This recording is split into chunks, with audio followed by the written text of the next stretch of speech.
Assalamualaikum warahmatullahi wabarakatuh. Balik lagi dengan kami di Kusmirat Official. Kali ini kami akan mencoba membawakan kisah horor penghuni rumah bekas tempat pesugihan. Dilansir dari sebuah Twitter tweet milik @wahyu_ariyanti, dirinya membagikan pengalaman nyata yang terjadi pada kerabatnya saat zaman kuliah. Untuk menjaga identitas dari pemilik cerita, maka semua nama tokoh yang tersebut di dalam cerita ini bukanlah nama asli, melainkan sudah disamarkan. Adapun cerita ini merupakan kisah nyata. Saat itu, Joko dan beberapa temannya merupakan mahasiswa salah satu universitas yang ada di Pulau Jawa. Sejak lama, dirinya terbiasa merantau dan hidup sendiri alias ngekos. Namun pada saat kesempatan, beberapa teman baik satu UKM mengajaknya untuk bisa tinggal bersama pada sebuah rumah kontrakan. Alasannya agar lebih hemat, mengingat harga kontrakan itu tidaklah terlalu mahal.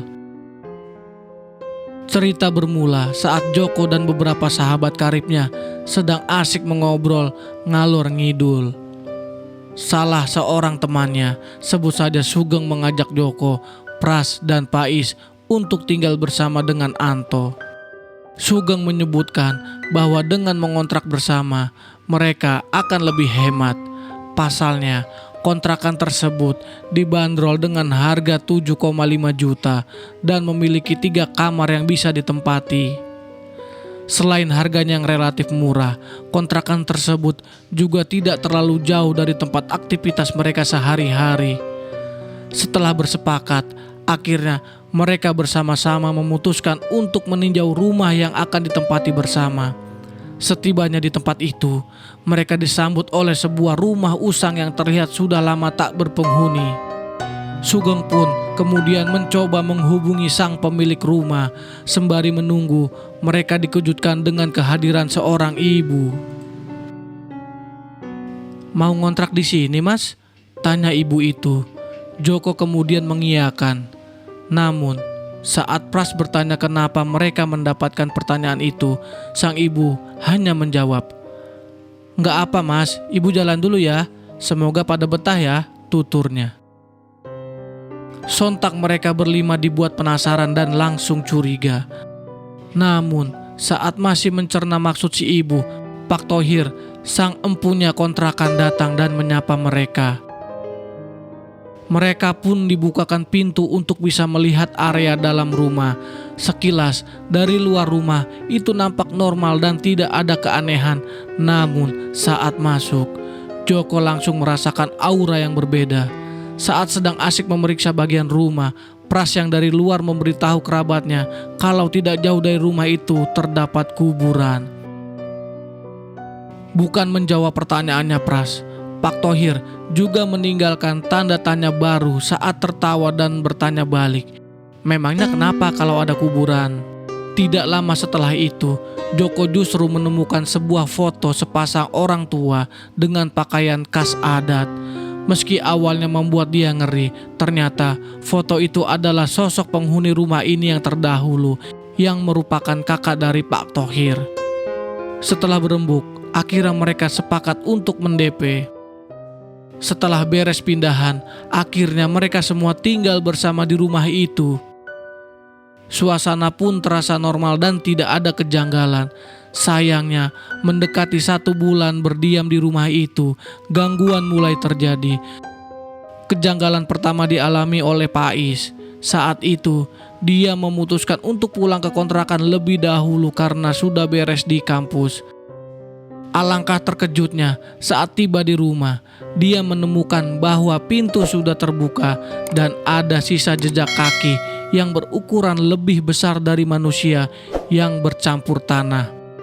Setelah ditelusuri, arah kaki itu membawanya ke loteng belakang rumah dan memang berhenti di situ. Meski awalnya berpikir positif, ternyata gangguan yang menimpa Pais seolah menjadi appetizer akan apa yang hendak terjadi oleh para penghuni lain rumah kontrakan tersebut.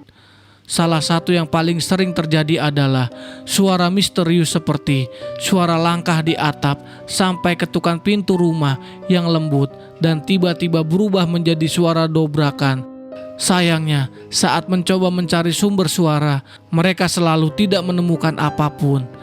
Sampai pada suatu ketika, kontrakan tersebut hanya menyisakan Joko dan Sugeng.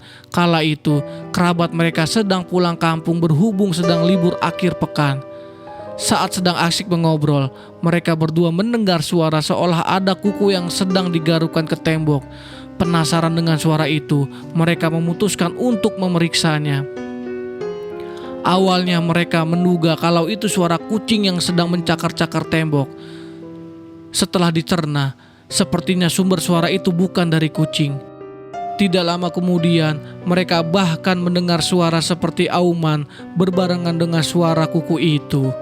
Dengan penuh ketakutan, keduanya berjalan bersama menghampiri suara itu. Alangkah terkejutnya mereka saat melihat penampakan sebuah sosok makhluk berbadan manusia dengan kepala anjing dan kuku yang menjalar. Usai kejadian itu, Sugeng dan Joko justru menyimpan cerita ini dan enggan membagikan kepada rekannya. Gangguan bahkan terus meningkat. Suatu ketika, Pras yang sedang tidur secara tiba-tiba melek dengan mata melotot dan langsung mencengkram Faiz dengan kencang. Dengan suara seram ia bertanya, "Siapa kalian?" Anehnya, Anto menjawab kalau mereka adalah penghuni baru rumah tersebut. Tapi jawaban itu malah ditertawakan oleh suara keras mirip Buto yang sedang masuk ke Pras. Dia bahkan bertanya apa yang mereka cari di tempat itu. Beruntung, sosok tersebut keluar dengan sendirinya dari tubuh Pras dan usai sadar, Pras menceritakan bahwa saat sedang tertidur, ia bermimpi ada sosok yang menimpanya. Ternyata sosok itu mirip dengan apa yang dijumpai Joko dan Sugeng. Usai kejadian itu, mereka masih bertahan meski dengan perasaan ngeri dan selalu pulang bersama ke rumah sehabis selesai beraktivitas. Klimaks gangguan yang akhirnya membuat mereka tahu dengan rahasia di balik rumah tersebut adalah saat mereka mendapat serbuan dari makhluk halus dan dibuat tidak berdaya. Pada suatu malam, saat sedang rebahan, Joko mendengar suara eraman yang sama dengan beberapa waktu yang lalu. Hanya saja, kali ini dia berlagak cuek dan tidak ingin membuat Anto khawatir. Ternyata Anto pun mendengar suara yang sama. Bahkan Anto dengan tidak ragu-ragu mengajak Joko keluar untuk membangunkan teman-teman yang lain dan memeriksa suara itu. Namun saat hendak keluar bersama-sama, langkah mereka terhenti di depan rumah dan apa yang mereka lihat merupakan sesuatu yang sulit dibayangkan. Bukan hanya sosok manusia berkepala anjing yang waktu itu, melainkan pocong berwarna hitam, manusia berkepala babi, sampai dengan gundurwo. Jumlahnya juga sangatlah banyak, seolah seperti pasukan yang membentuk brigade. Sontak mereka berpikir untuk lari, namun anehnya mereka seperti dibekukan dan tidak dapat menggerakkan kaki mereka. Beruntung akhirnya Sugeng berhasil melepaskan diri dari kuncian itu. Dia pun segera mencari pertolongan, sementara temannya masih terpaku dan ditatap tajam oleh makhluk-makhluk tersebut. Namun secara mengejutkan, Faiz tiba-tiba kerasukan dan mengancam mereka. Anto kemudian menjawab bahwa mereka tidak memiliki maksud apa-apa, dan mendengar jawaban itu, si sosok yang merasuki Faiz hanya tertawa. Beruntung Sugeng berhasil kembali dan membawa pertolongan. Saat itu bersamanya hadir sosok baju koko dan berpeci. Dia kemudian meminta para warga untuk menjaga jarak. Sembari membaca doa-doa selama beberapa saat, akhirnya mereka berhasil terlepas dari belenggu makhluk halus yang membuat mereka tidak dapat bergerak.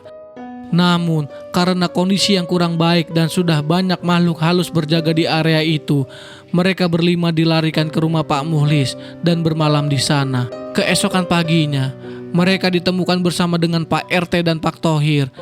Barulah saat itu mereka mengetahui bahwa foto pria di ruang keluarga yang merupakan kakak Pak Thohir dulunya melakukan pesugihan dan sempat mengorbankan anak dan istrinya.